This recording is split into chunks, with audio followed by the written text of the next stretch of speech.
we are in Lauren's Learning Lab, and we are about to start distance learning for the fall.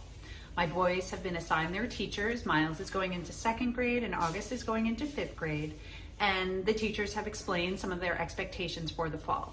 So now it's our job to transform our space to support distance learning. August will be spending his days mostly at a desk in his room, and Miles will be in our space, in our Learning Lab space, because he's going to need a lot more support during the day. Maeve will be returning to preschool, but that won't start for another few weeks. So right now, I'm focused on what the boys need for their school-age distance learning experience this fall. So today we're getting started. We're going to build some furniture and rearrange our space. Come join us and see how we tackle this in Lauren's Learning Lab. Our home-based learning environment design process for the fall began by reflecting on what worked and what didn't work this spring. The best parts of our days of early distance learning were when the kids had some autonomy and some choice over what they were learning and when, where, and how. Because we're now working within the framework of the public school distance learning schedule, which can definitely be frustrating at times, I have to be creative about giving them this independence. Starting with their learning environment, I worked with each of my sons to set up spaces that suited their unique learning and personality needs. August, now in 5th grade, can work independently, so he's set up in his bedroom. Miles, now in 2nd grade, needs a lot more support throughout the day, from resolving the inevitable technology issues that come up during synchronous online instruction, to helping him stay focused on the lessons his teacher is delivering virtually. We decided to rearrange our work area in Lauren's Learning Lab so that I could support him during the day. This also allows me to give Maeve the attention and support she needs. Maeve's school doesn't start for another couple of weeks, so she's always going to be present during all of this. So my husband and I are going to be working the whole time. We're also supporting our boys' distance learning, and we're also supporting Maeve while she's home until her preschool starts. And even when it does start, she's only going to be there for a few hours a day. So we've got to be mindful of everyone's needs and, set things up in a way where we can kind of keep everyone engaged without losing our minds. All of our workspaces, for the boys and for Maeve included, are intentionally set up near windows. Distance learning on the computer isn't ideal for kids this age, and I worry about the amount of time they are physically staring at their screens and the strain it can put on their eyes. Views outdoors encourage my kids to look away from their screens from time to time and to focus on distant targets.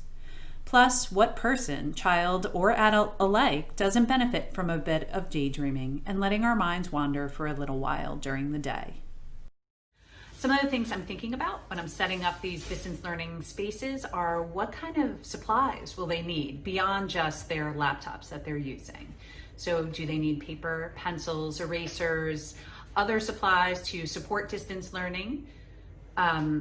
Inevitably, they're going to need technological support because, we all do from time to time, and they're not used to working on laptops for such a long time during the day. So I need to be present for that.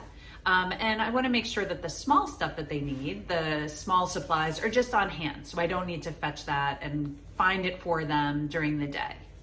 You'll notice that in addition to school supplies, a few small toys and fidget items are on my kids' desks.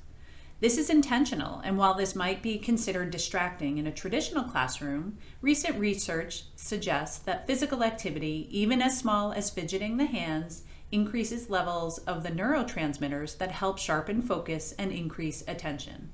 By using a sense other than the one required for the primary task, we can enhance performance. So in this case, I'm giving my kids the chance to use their sense of touch while listening to their teachers and classmates speak to increase their own focus. This is similar to listening to classical music while reading or writing, something that as adults we can elect to do, but children are less often given the opportunity to choose. Beyond just making sure that my kids are ready with computers and access to their online classes, I also want to make sure that their setup is comfortable, that they've got a desk sized for them, a comfortable chair to sit in, and I also want to make sure that they have a variety of places to sit throughout the day so that they're not just relegated to one space. My kids have some breaks during the day. They have some screen breaks, is what they're called in the schedule. And during those breaks, we're going to make sure that we go outside. That's priority number one. We go outside, we have a snack, and when they take that break, I want them to be in a space where they're still staying in the mindset of school, that they're not distracted by TV, by video games, screen time, tablets, all of that stuff. So, I'm going to make sure that I have some inviting supplies out in my space so that, if they want to build something or just let their brains take a break, but their hands want to be active doing something other than, typing on a keyboard or mousing around, that, they've got some alternatives to keep them stimulated. If this video comes off seeming like I've got it all together, rest assured, I don't. This isn't easy. It's not getting easier. We're just getting maybe a little more used to it.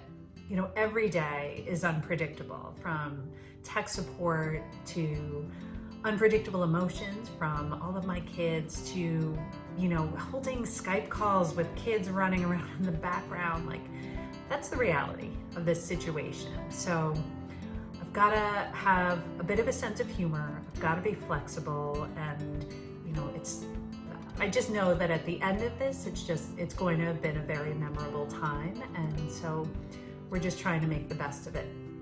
Thanks for joining me for this episode of Lauren's Learning Lab, and I'll see you next time.